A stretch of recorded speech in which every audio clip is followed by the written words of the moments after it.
Angel here again with Simply Traditional. We're going to talk a little bit today about sharpening broadheads. I know there are a lot of videos out there showing techniques how to do that. Mine are not that much different. But we are going to be demonstrating today the KME sharpener, and we're also going to show the stropping blocks that we are now offering at Simply Traditional.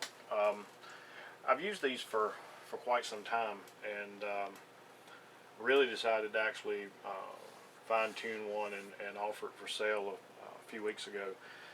Back in September, two good friends from Michigan were down hunting with me, Tom Jurgensen and Nick View. And when they got here, we were getting our gear ready. We did some shooting, and Nick had asked me about putting some touches on his broadheads. Both of their, Nick's and Tom's broadheads were sharp. They were definitely capable of hunting with and taking animals. But Nick felt that they just weren't as sharp as he had sometimes heard. I couldn't use the KME on Nick's heads because he was using Eclipse heads, and they have a rounded edge. And while I'm sure you probably could use it, it was just one of those situations where it was I was more comfortable doing it with a file. But I still finished it up with the leather strop, and when I was done, Nick was very impressed and pleased with the sharpness of his broadheads. And in talking a little bit, he just made the comment, you ought to start selling those things. So so I started putting some together, and like I said, fine-tuning it. This is the same exact thing that I sell, but it is one that I'm using personally. They're built with these are built with a red oak base. I'm also working on some with some black walnut and some other exotic woods that I'll be using. There is a non-slip surface on the bottom, so once it's in place and you're using it, it doesn't move. It sticks very well. And then on the top is quality top grain 10 to 12 ounce vegetable tan leather. I get this from Tandy and then cut to fit. About stropping, it's been around a long time. You've probably seen it on TV shows or in movies where barbers were using straight razors and they would strop their razor on the stropping belt. And this does the same thing, but the flat surface makes it a lot easier for hunting type knives, as well as using the KME sharpener. And you can sharpen broadheads on this without the KME. Some folks like to use stropping compound. I have used it in the past. It does a good job. I'm not a big fan of it, and I will say I think the leather will last a little bit longer without the stropping compounds. But if you like using those, they're commercial types available. You can also use other materials that have an abrasive compound to them. I've used cleaners such as soft scrub. I've used toothpaste, which has some abrasive qualities, and you can also use just standard metal polish like you would use for cleaning silverware and those kind of things. But again, you don't need it. It may take just a little bit longer without it, but you definitely do not need the sharpening compound. Also, I've got the stones that come with the KME, and there's nothing wrong with them. They work very well. But recently I've started using the Smith's Diamond stones. One, they're a little bit larger, so they're a little bit easier to use. Personally, I think they're not quite as messy.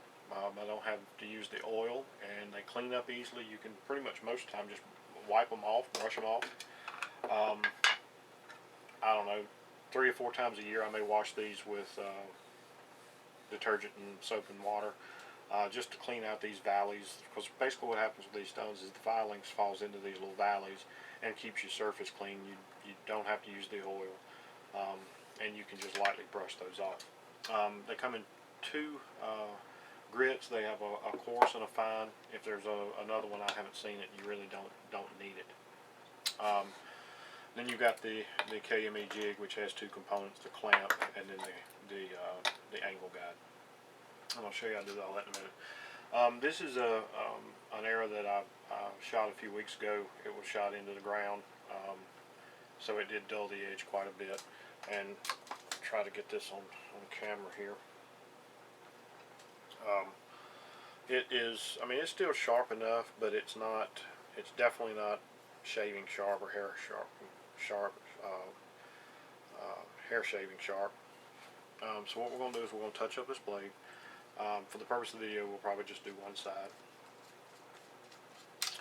but we'll remove that from the air itself, and we'll clamp it into the jig. This technique will produce edges that are, I mean, they're sharp enough that they're dangerous. So you need to exercise caution. But basically, we're going to mount the broadhead into the clamp, and then we're going to just finger tighten the jam nut. And then once we have the wrench that comes with it, we'll just tighten this down. Doesn't have to be super tight, but you want it tight enough it's not going to move. You also don't want it too tight so that when you're removing this, it becomes dangerous. Well, once you have it mounted in the jig, it looks something just like this. Okay? And then we're going to take the roller guide and we're just going to insert this and push that straight through. Now this post has a little rubber washer on it, and we want to screw this lock nut in so that we're very loose back here in the back, so it's rather sloppy. And then we're going to take and we're just going to back this out a few turns until you feel it touch that rubber washer, and you'll know it when you hit it. It's just, you'll feel it start to snug up, and then you don't have that play, but your head still freely turns, and that's what we want. The KME is designed so that no matter how you have the angle of the blade on the roller, on the guide, when you put it on a flat surface, it's going to roll down and end up in the perfect angle no matter what you're doing. So it's really good about getting the proper angle on your blades. If you are using new heads straight out of the package, regardless of who they are, if you're going to use the KME, you need to use a core stone and you need to grind that bevel. You can do that in a number of ways. Magic marker is good to put on the edge so that you know you're getting even grind all the way across and it sets the proper angle. Once you do that, sharpening with a KME is very easy, very straightforward, and very quick. Because we've got some potential burrs here where it shot into the ground, we're going to run it across the core stone. Not a whole lot, just enough to make sure we get rid of any of those burrs. We're not having to do a grind, so we're not putting a lot of pressure. You can go back and forth when you're using the core stone. I typically just always push when I'm honing on the stone. And when we want to keep the same number of strokes on each side. So we're going to go, I don't know, 6 times here, flip, do 6, and then we may do 3 and 3, and then we'll switch stones.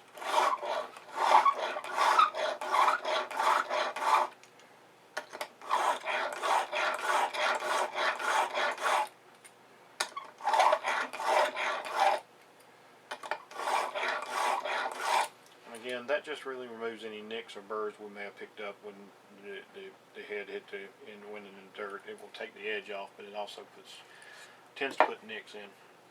Now, once we get that done, we'll switch to the fine grit stone. And here I'm going to start with 10 with some fairly heavy pressure, 10 strokes each side, and then I'll reduce it in half and go to 5, and then 4, and then 3, and then 2, and then 1. And each time I complete a rep on a sharpening cycle, I'm going to reduce my pressure a little bit as well. So we'll start out fairly heavy. By the time we get to the single strokes where we're just one stroke, flip the blade, one stroke, flip the blade, we're going to be putting very light pressure, almost to the point where you're just basically letting the weight of the guide do the work. And this is very important to get it to that edge that you're ready to put the final touch on the edge. So here we'll start with 10.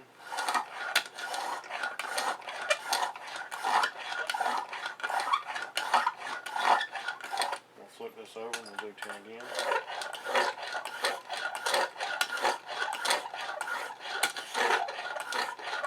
With these Smith stones, if you ever feel like you're not getting a good bite, again, you can just wipe them off and you've basically got a new surface here. So now we're going to go 5 on each side.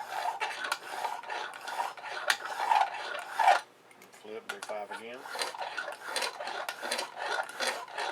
And again, my pressure is reducing. Now we're going to do 4. We'll do 4 on this side. 3, and even lighter pressure. And then we'll do 2 with even lighter pressure. And now we're going to start a series of just 1 strokes, and these are to be very light. So we'll do 1, and we'll flip. Do 1, and we'll flip. And you'll get to the point where you pretty much know about what you need to do here. We should be getting pretty close here to having an edge that's just about, in fact, it will probably pop some hairs here. Let's try to get this in camera here. But you can see already, as soon as I touch it, it's digging into the hair on my arm. It's not skipping across the surface like before. This head is sharp enough to hunt with. No doubt, it would give you a good blood trail, and it would bring the animal down if well placed. But what we're going to do now is we're going to put a final polishing. And what the leather does is it has some abrasive qualities, and it's really just polishing that edge, taking off any microscopic burrs that may be there, and it just adds a finishing touch. You don't have to be as concerned about the number. I still try to be pretty close, but it's removing so little material that unless you're just aggressively off on your numbers of passes, it's not going to make much difference. But we'll do 10, 5, 4, 3, whatever we need. And again, here you're pulling this across the surface rather than pushing. You try to push, it's going to dig in and gouge out your leather. So we're just going to take this head, we'll apply pressure, and we'll pull it across.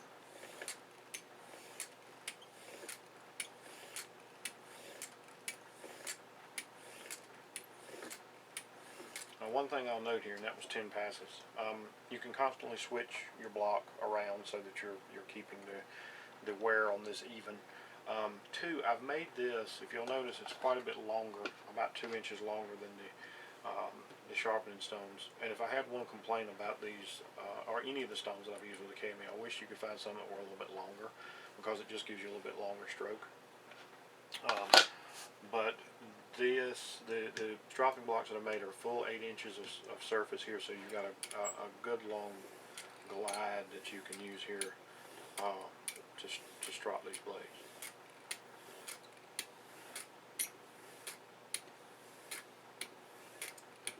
So now that's 10. We'll go ahead and rotate this around, and we're going to do 5.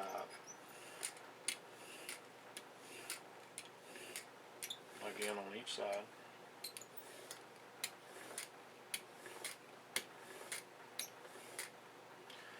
And now we will come down to, let's just say 3.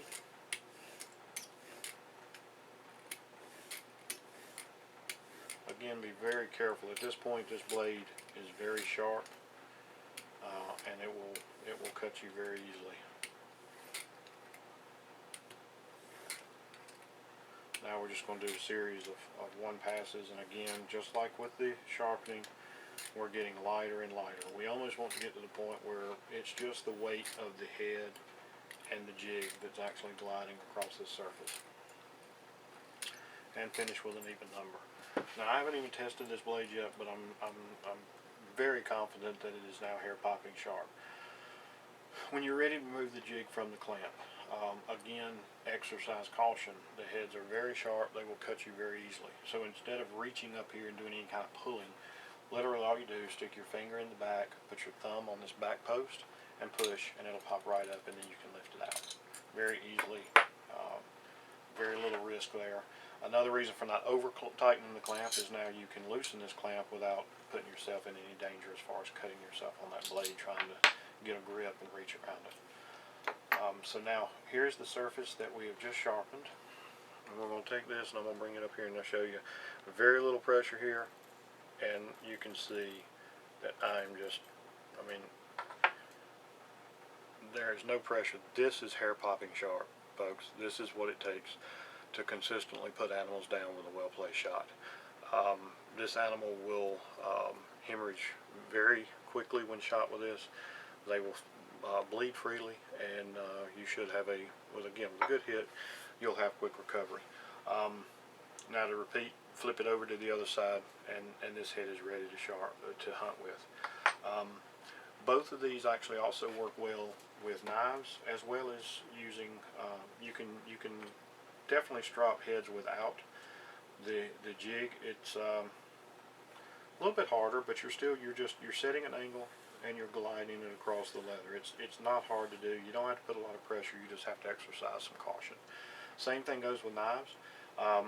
Another video, I'm going to show you pretty much the same process, except we will use a file for the initial sharpening and then strop, and it'll produce just as sharp of an edge. And we'll also do a quick video on sharpening a couple of knives and showing you the same thing. With a stropping block and a knife, you can get a knife so sharp that it's just it's scary easy to dress big game. And the edges hold pretty good too, as long as the steel is good quality. And then most of the time, unless you're shooting these things into, or if you're using a knife on something that's really tough and abrasive and really dulls the knife, you don't even have to go back to the stones. You can literally just use the strop to touch up. I hunt with a leather back quiver. I keep these in there without any protection, and every 3 or 4 times I go out, I'll pull all my heads out and I'll run them across the leather strop just to remove any minor surface rust that is built up, and it's a really good system. Does a really good job. These are available on the website, the KMEs. You can also get on the website both with as in the kit, which comes with Arkansas stones and oil, or just the jig itself. I don't remember the prices, but they're on the website. They're very competitively priced. If you want to go with the Smith stones, I do not carry those, but those are easily found, readily available. And then again, the stropping blocks are on the website. If you want a specific type of wood, shoot me a message and let me know. And if you have any questions, feel free to contact us through any social media, or you can send a contact us form on the website, or you can send me a message or post on the Facebook page. So anyway, that's it for today. Hope you're as successful getting your cutting equipment as sharp as I have been here, and please share your success stories with us as well. Thanks everyone, and have a great day.